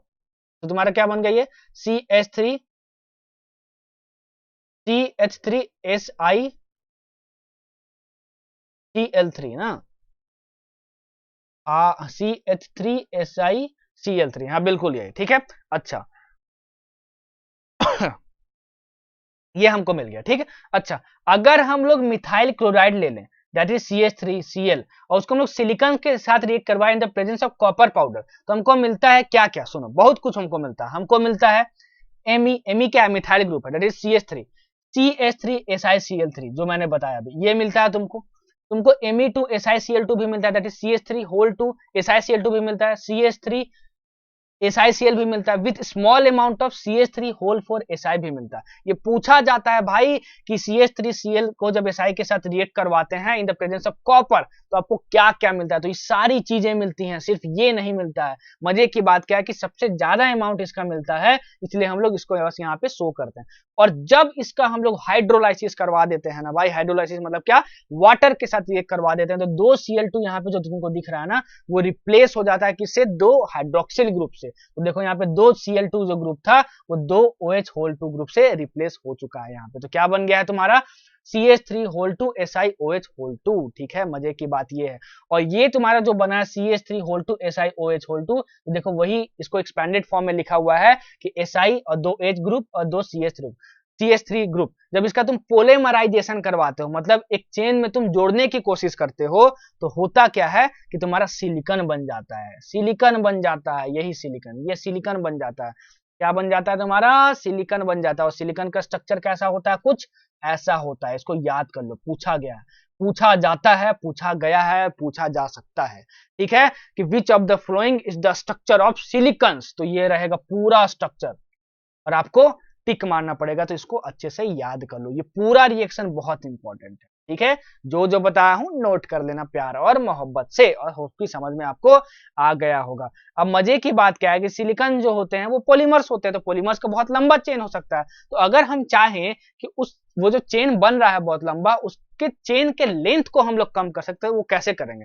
तो उसके लिए हम लोग क्या करते हैं उसके लिए हम लोग क्या करते हैं? CH3 SiCl का रिएक्शन करवाते हैं इसके साथ, जो हमारे पास बना था ना, CH3 SiOH2 बना था। तो इसको हम लोग बार बार जोड़ के क्या बना रहे थे, हम लोग सिलिकॉन्स बना रहे थे। तो हम लोग क्या कर अब चाहते हैं कि जो सिलिकॉन है उसका जो लेंथ ऑफ चेन है वो कम हो, तो हम लोग क्या कर देते हैं, इसको ऐड कर देते हैं। तो इसको ऐड करने की वजह से क्या होता है, देखो यही चीज है, इसको ऐड करने की वजह से क्या होता है, हमारा ये बन जाता है, हमारा ये बन जाता है। और ये जो CH3 यहाँ पे जो जुड़ गया ना, वो रेजिस्ट करता है क्या, आगे चेन बनाने से, आगे चेन बनाने से। तो इसके रिएक्शन के वजह से CH3 SiCl के रिएक्शन के वजह से हमारा क्या होता है, एक ऐसा सिलिकॉन बनता है जिसका की जो लेंथ ऑफ चेन है कंट्रोल किया जा सकता है, मतलब छोटे चेन का सिलिकॉन बनाया जा सकता है। तो ये पूछा जाता है कि बताओ भाई को जो सिलिकॉन्स बनते हैं उनका जो चेन लेंथ है वो किस चीज को ऐड करके कंट्रोल किया जा सकता है, तो CH3 SiCl को। इंपॉर्टेंट पॉइंट भाई, और इसका भी स्ट्रक्चर याद कर लेना, और ये रिएक्शन भी इंपॉर्टेंट है। जितना समझाने की जरूरत है सब कुछ समझाऊंगा, कुछ भी छोड़ूंगा नहीं भाई। और मजे की बात क्या है कि सिलिकॉन्स की कुछ प्रॉपर्टीज के बारे में भी क्वेश्चन आते हैं, तो प्रॉपर्टीज कुछ देख लो कि जो सिलिकॉन्स होते हैं ना वो वाटर रिपेलिंग इन नेचर होते हैं भाई, मतलब वो वाटर उसके पास जब पास आता है, H2O मॉलिक्यूल उसके पास जो आता है तो उसको रिपेल करता है, क्या करता है, उसको रिपेल करता है। और इसकी थर्मल स्टेबिलिटी बहुत ही ज्यादा होती है, बहुत ही ज्यादा होती है, ठीक है। और इसका हम लोग यूज करते हैं सर्जिकल एंड कॉस्मेटिक प्लांट्स में। ये तीन चीज आप इसके यूजेस में डाल देना। सबसे ज्यादा इंपॉर्टेंट क्या है, silicones being surrounded by non polar alkyl groups, क्योंकि जो अल्काइल ग्रुप्स होते हैं वो नॉन पोलर होते हैं, ठीक है। तो होता क्या है, वो वाटर रिपेलिंग इन नेचर होते हैं, मतलब H2O मॉलिक्यूल्स उसके पास में आते हैं तो उसको रिपेल करते हैं। तो इस पॉइंट को नोट कर लेना कि ये वाटर रिपेलिंग होते हैं, ये प्रॉपर्टी है, आपको याद करने की जरूरत है। तो silicones are water repelling in nature. चलो अब हम लोग पढ़ते हैं सिलिकेट्स के बारे में। सिलिकेट्स के बारे में अगर हम लोग बात करें तो सिलिकेट्स के कुछ एग्जांपल्स होते हैं, देखो feldspar, zeolites, mica and asbestos, ठीक है। और जो basic structural unit of silicates होता है वो होता है SiO4 माइनस। बहुत इंपॉर्टेंट है, बहुत बार पूछा जा चुका है ये क्वेश्चन, बहुत बार, कि बेसिक यूनिट ऑफ सिलिकेट्स बताओ, तो ये है ऑप्शन में रहेगा, टिक मारना पड़ेगा। इसका मतलब क्या हुआ कि सिलिकेट्स ये नहीं होता है, SiO4 माइनस को अगर आप एक चेन में जोड़ दोगे और जो आपका चेन मिलेगा एक कंबाइंड फॉर्म में, उसको हम लोग सिलिकेट्स बोलते हैं। क्या बोलते हैं हम लोग, उसको हम लोग सिलिकेट्स बोलते हैं। तो मैं यही बोल रहा हूं कि जब सिलिकेट यूनिट्स को आप लिंक करते हो तो वो एक चेन बनाता है, रिंग बनाता है और एक 3 डायमेंशनल स्ट्रक्चर बनाता है, उसको हम लोग बोलते हैं क्या, सिलिकेट्स। और सिलिकेट्स का जो बेसिक यूनिट होता है वो क्या होता है, SiO4 माइनस होता है, SiO4 माइनस होता है, ठीक है। अब मजे की बात क्या है यहाँ पर, मजे की बात यहाँ पे क्या है कि सिलिकेट्स का दो बहुत अच्छा एग्जांपल है हमारा, ग्लास एंड सीमेंट। ये पूछा जाता है भाई कि मैन मेड सिलिकेट्स इसमें से कौन से हैं, तो ऑप्शन में रहेगा ग्लास, सीमेंट और बोथ ए एंड बी, और आपको ग्लास एंड सीमेंट टिक मारना होगा। अब अगर हम लोग इसके बेसिक स्ट्रक्चरल यूनिट की बात करें तो वो मैंने क्या बताया था, SiO4 माइनस। सिलिकॉन में वैलेंसी इलेक्ट्रॉन 4, ऑक्सीजन में वैलेंसी इलेक्ट्रॉन 6। तो इसका हाइब्रिडाइजेशन निकालो, मैं केमिकल बॉन्डिंग में सिखाया था, कितना होगा, 6 4 24 प्लस 4 प्लस 4 मतलब 32, और इसको 8 से डिवाइड करना है, मतलब कितना हुआ, 8 4 32, मतलब 4 बॉन्ड पेयर 0 लोन पेयर। इसका मतलब क्या हुआ कि sp3 हाइब्रिडाइजेशन, मतलब यहाँ पे सिलिकॉन जो है उसका क्या हाइब्रिडाइजेशन है, sp3 हाइब्रिडाइजेशन है। इसका मतलब क्या है, इसका टेट्राहेड्रल शेप होगा। तो मजे की बात क्या है कि जो SiO4 माइनस का स्ट्रक्चर होता है सिलिकेट्स में, जो बेसिक स्ट्रक्चरल यूनिट होता है वो क्या होता है, टेट्राहेड्रल स्ट्रक्चर होता है। और टेट्राहेड्रल स्ट्रक्चर कुछ ऐसा दिखता है भाई, ठीक है, समझ में आया। तो ये पूछा जाता है कि जो बेसिक स्ट्रक्चरल यूनिट है किसका, सिलिकेट्स का, उसका स्ट्रक्चर कैसा होता है, तो होता है टेट्राहेड्रल, टेट्राहेड्रल। या फिर उसको हम लोग ऐसे भी शो करते हैं, ऐसे भी शो करते हैं, ठीक है भाई। ये देखो तुम्हारा सिलिकॉन है, ये तुम्हारा ऑक्सीजन है, यहाँ भी ऑक्सीजन है, यहाँ भी ऑक्सीजन है और यहाँ भी ऑक्सीजन है, ठीक है ना। यहाँ भी बोलोगे सर यहाँ सिलिकॉन है, यहाँ पे ऑक्सीजन है, तो भाई एक सिलिकॉन अंदर है और एक सिलिकॉन बाहर, एक ऑक्सीजन बाहर है और एक सिलिकॉन अंदर में है, ठीक है, समझ में आया बच्चों, ठीक है। चलो बढ़ते हैं हम लोग आगे और हम लोग पढ़ेंगे जियोलाइट्स, और ये हमारा लास्ट टॉपिक है। जियोलाइट्स के बारे में आपको ज्यादा नहीं जानना है, ठीक है, नीट पॉइंट ऑफ व्यू से जितना जानना है मैं आपको बता देता हूँ। देखो आपने अभी सिलिकॉन डाइऑक्साइड का 3 डायमेंशनल स्ट्रक्चर देखा ना, जिसमें SiO ये सब जुड़ा हुआ है। उसमें से अगर हम लोग कुछ सिलिकॉन एटम्स को एल्युमिनियम एटम से रिप्लेस कर दें, एल्युमिनियम एटम से रिप्लेस कर दें, या फिर हम लोग ये बोले कि जो आपने अभी सिलिकेट्स का स्ट्रक्चर देखा कि SiO4 4- को अगर हम लोग बहुत बड़े चेन में जोड़ते जाएंगे तो हमको क्या मिलेगा, हमको सिलिकेट्स मिलेगा। तो उस सिलिकेट्स में अगर हम लोग कुछ सिलिकॉन एटम्स को, ठीक है, अगर हम लोग aluminium atom say that is Al3+ से मान लो रिप्लेस कर देते हैं कुछ सिलिकॉन एटम्स को, तो हमको जियोलाइट्स मिलता है। तो इसके साथ रिप्लेसमेंट के बाद, मतलब सिलिकॉन का जब हम लोग रिप्लेसमेंट करेंगे एल्युमिनियम एटम के साथ, तो हमारा जो सिलिकेट का स्ट्रक्चर होता है ना, उसमें कुछ ना कुछ निगेटिव आयंस बच ही जाते हैं, कुछ ना कुछ निगेटिव आयंस बच ही जाते हैं। तो उन निगेटिव आयंस को न्यूट्रलाइज करने के लिए हम लोग Na+, K+ या फिर Ca2+ का यूज करते हैं। उसके बाद जब हम लोग न्यूट्रलाइज करते हैं, हमको जो कंपाउंड मिलता है उसको हम लोग बोलते हैं जियोलाइट। क्या बोलते हैं हम लोग, जियोलाइट्स बोलते हैं। तो ये तो समझाने का था कि जियोलाइट्स होता क्या, बस इतना समझना है। मतलब कि तुम सिलिकॉन डाइऑक्साइड का अगर तुम 3 डायमेंशनल स्ट्रक्चर ले लो, उसमें कुछ सिलिकॉन को रिप्लेस कर दो एल्युमिनियम एटम से, या फिर तुम जो सिलिकेट्स है, ठीक है, उसमें जो तुम्हारे सिलिकॉन एटम्स हैं उसके 3 डायमेंशनल स्ट्रक्चर में अगर तुम रिप्लेस कर दो Al3+ आयंस को सिलिकॉन से, ठीक है, मतलब सिलिकॉन को रिप्लेस कर दो Al3+ आयन से, ठीक है, तो आपको क्या मिलता है, जियोलाइट्स मिलता है। मतलब कि जो सिलिकॉन डाइऑक्साइड है उसका जो 3D स्ट्रक्चर है उसमें तुम उसको सिलिकॉन को तुम रिप्लेस कर दो किससे, एल्युमिनियम एटम से, या फिर तुम्हारा जो सिलिकेट्स है उनका जो 3D स्ट्रक्चर है उसमें तुम रिप्लेस कर दो सिलिकॉन को Al3+ आयन से, Al3+ आयन से, ठीक है ना। अगर इसको तुम रिप्लेस कर दोगे Al एटम से तो तुमको क्या मिलेगा, तुम्हारा बताओ, जियोलाइट्स मिलेगा। अगर तुम सिलिकेट्स में सिलिकॉन को रिप्लेस कर दो Al3+ आयन से तो तुमको क्या मिलेगा, तब भी तुमको सिलिकेट्स मिलेगा। मतलब दोनों तुम्हारे तरीके हैं जियोलाइट्स बनाने के। और जियोलाइट्स का दो एग्जांपल की मैं बात करूं, ठीक है, 2 एग्जांपल की मैं बात करूं तो वो तुम्हारा क्या है, एक ZSM5 है और एक है तुम्हारा हाइड्रेटेड जियोलाइट्स है, तुम्हारा क्या है, हाइड्रेटेड जियोलाइट्स, ठीक है। जो जियोलाइट्स होते हैं ना, जो जियोलाइट्स होते हैं ना, they are widely used as a catalyst in petrochemical industries for cracking of hydrocarbons and isomerisation. देखो पेट्रोकेमिकल इंडस्ट्रीज में जहां पे पेट्रोल बनाए जाते हैं वहां पे जियोलाइट्स का बहुत ज्यादा यूज होता है, ठीक है। जैसे कि पेट्रोकेमिकल इंडस्ट्री में एक जियोलाइट होता है ZSM5 जो कि अल्कोहल्स को डायरेक्टली कन्वर्ट कर सकता है गैसोलीन में, उसको हम लोग यूज करते हैं क्योंकि पेट्रोकेमिकल इंडस्ट्री में गैसोलीन बनाने की बहुत ज्यादा जरूरत होती है। तो हम लोग चाहते हैं कि अल्कोहल्स को हम लोग डायरेक्टली कन्वर्ट कर ले गैसोलीन में, तो जियोलाइट जो होता है ZSM5 वो हमको हेल्प करता है। तो ये बहुत बार पूछा जा चुका है भाई कि बताओ ऐसा कौन सा जियोलाइट है जो कि पेट्रोकेमिकल इंडस्ट्री में यूज किया जाता है डायरेक्ट अल्कोहल्स को गैसोलीन में चेंज करने के लिए, तो आप क्या बोलोगे, ZSM5। बहुत important. And hydrated zeolites are used as ion exchangers in softening of hard water. Hydrated zeolites को हम लोग परमुटीट भी बोलते हैं, ये लिख लो, क्या बोलते हैं हम लोग, परमुटीट भी बोलते हैं। ये मैं आपको पढ़ा चुका हूं कि जियोलाइट्स किस तरीके से यूज किया जाता है as ion exchanger in softening of hard water. मैंने कहा बताया आपको, हाइड्रोजन में बताया, तो होप कि आप वहां पर देखे होंगे। तो ये था आपके जियोलाइट्स के बारे में। मैंने क्या बताया आपको कि सिलिकॉन डाइऑक्साइड के 3D स्ट्रक्चर में अगर सिलिकॉन को आप रिप्लेस कर दो एल्युमिनियम एटम से तो आपको जियोलाइट बन सकता है। सिलिकेट्स के 3D स्ट्रक्चर में आप सिलिकॉन को अगर Al3+ आयन से रिप्लेस कर दो तो आपका सिलिकेट्स बन सकता है।